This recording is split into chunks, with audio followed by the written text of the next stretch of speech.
For section 6.4, we're going to look at linear inequalities in one variable. Now, I'm going to show you a definition in just a bit, and it technically ties into a definition that you could potentially see for a linear equation in one variable.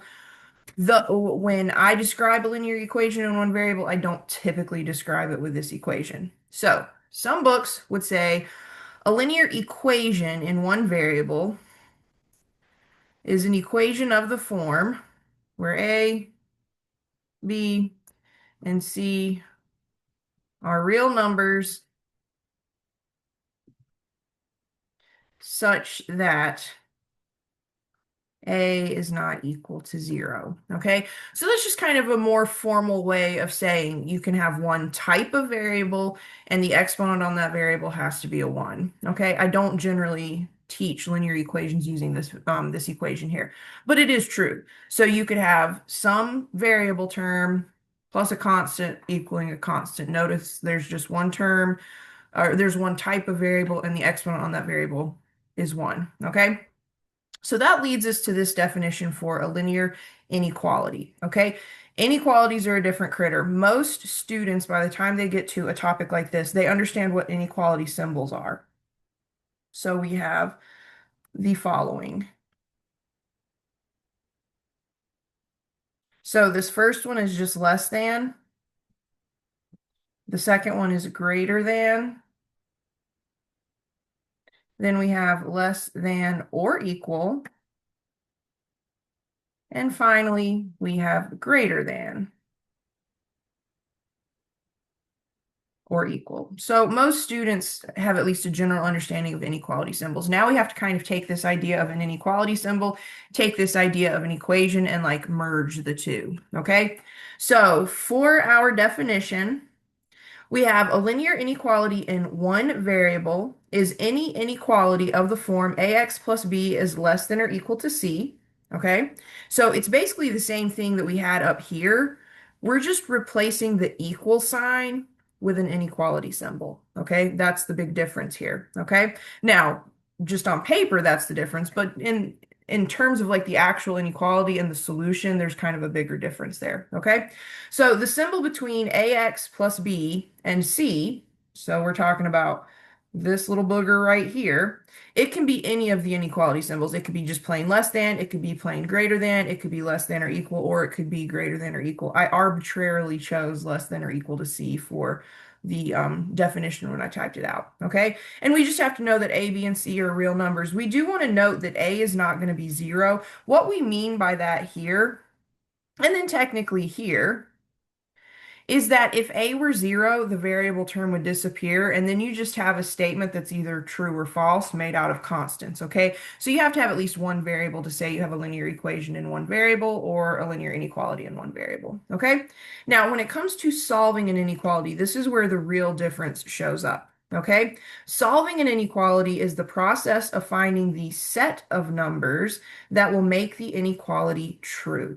Okay, so back when we were talking about linear equations in one variable, you had just one solution. There was one value that satisfied the equation, okay? And then we had those two other kind of exceptions to the rule where we had an identity equation where every real number satisfied the equation, or we could have a contradiction equation where no real number satisfied the equation. But generally speaking, for those conditional equations, we had just one value for the variable satisfied the equation. With an inequality, you have this whole interval of values that will satisfy the inequality, okay? So solving is going to be very similar with inequalities as it is for equations. There's going to be one big difference. We'll talk about that when the time comes, okay? Now, the solutions, the set of all the solutions to the inequality is called the solution set, okay? So again, you no longer have a single value that satisfies the equation. You're going to have this whole huge interval. You're going to have infinitely many values that satisfy your inequality, okay?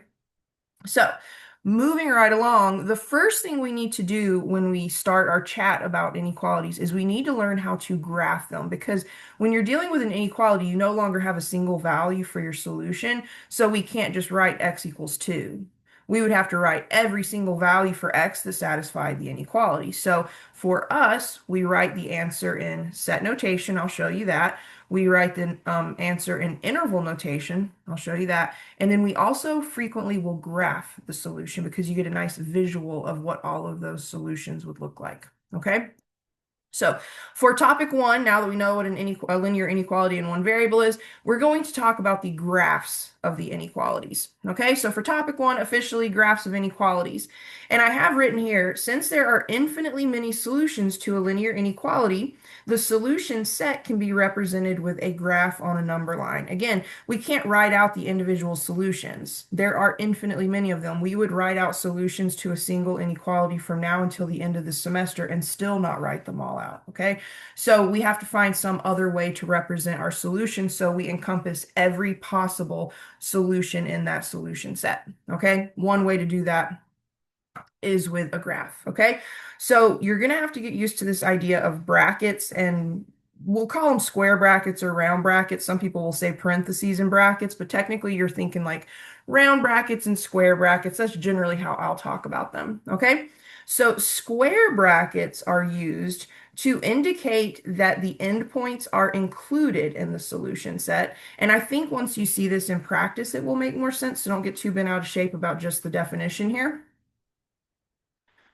And then round brackets, or sometimes people will say parentheses, round brackets are used to indicate that the endpoints are not included in the solution set. Okay, so remember those two things because that's going to be a really, really big part of the graph. Now, depending on your textbook, some textbooks will use brackets, rounded or squared. Other textbooks will use closed circles in place of square brackets. Okay. I'll show you both in just a second.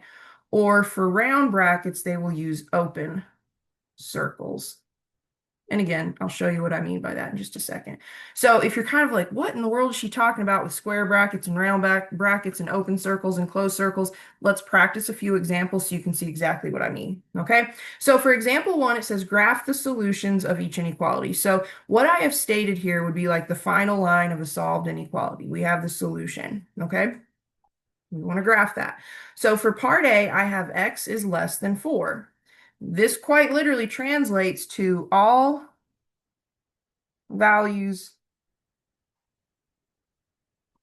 Let me rewrite that. All values less than 4, not including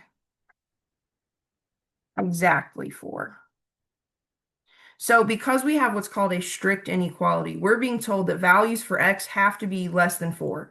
They can go all the way up to 4, but they can't include the exact value 4. So we could have like 3.99999, that would be okay. But once we cross over to that 4.0, we're not good, okay?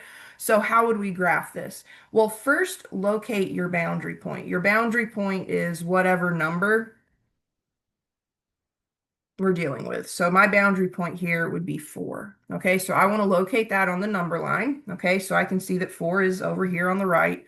Okay, so we then have to decide, can we include 4 or can we not include 4? And because we have this strict inequality where we're told, hey, x can be anything up to 4, but not exactly 4, that tells me that I cannot include the 4. So I would use a rounded bracket. Okay, so I'm going to put like a round bracket on 4. Okay. And then what we do is we shade part of this number line. So I want to shade everything to the left of 4. So this right here tells the reader, hey, anything in the shaded region is a solution to this inequality. So any value that's less than 4, not including exactly 4, would be part of the solution set. Now, the open circles and the closed circles. Imagine we have the same number line. We've got our boundary point of 4. We know we cannot include 4, so what we do is we put an open circle, and then we do the same exact shading. All right, so that rounded bracket and that open circle, they're interchangeable, okay? And the only reason I show you both is sometimes when I select your homework problems, I'll select problems from different books, and depending on the book's author, they'll either use the rounded brackets or the open circles. So just kind of depends, okay? Now for part B, we have that x is greater than or equal to -2. So this is going to represent all values from exactly -2 and up. So this time we don't have a strict inequality. We have one of the inequalities that has the or equals to it. So this says that x can be anything bigger than 2 or wait, excuse me, x can be anything bigger than -2 or it can be exactly -2. So in this case, we can include our endpoint being -2. So we go to the number line, we figure out where that boundary point is, that endpoint, and we're going to put a square bracket. Be dramatic here. Okay, this is the one time where being as dramatic as you can is like legitimately good, because we don't want you to sort of have like a bracket where I'm like, gosh, is that rounded? Is that square? Ooh, I can't tell. Make it obvious. Make it obviously rounded. Make it obviously square. And then in this case, we want to say, hey, we can include -2 and anything bigger than that. So we would shade to the right. And again, this is another time where being dramatic is fine. Your arrow, make a really dramatic arrow so we know without a shadow of a doubt which direction you're shading. Okay? So this is your solution to the inequality. We know that x has to be greater than or equal to -2. And if we look at this graph, we have exactly -2 and everything bigger than that shaded. Now, as far as the open closed circle situation, again, pretend we have another number line. Let me redo that number line. It just got worse and worse the more I drew it. So we have another number line. We want to indicate where our end point is, or our boundary point, I'll sometimes call it. We want to put a circle on it, but then we want to close it in. That just means color it in. Again, be dramatic, and then you still shade to the right. So both of these, the square bracket and the closed circle, they indicate the same thing. They just mean include the endpoint. Okay.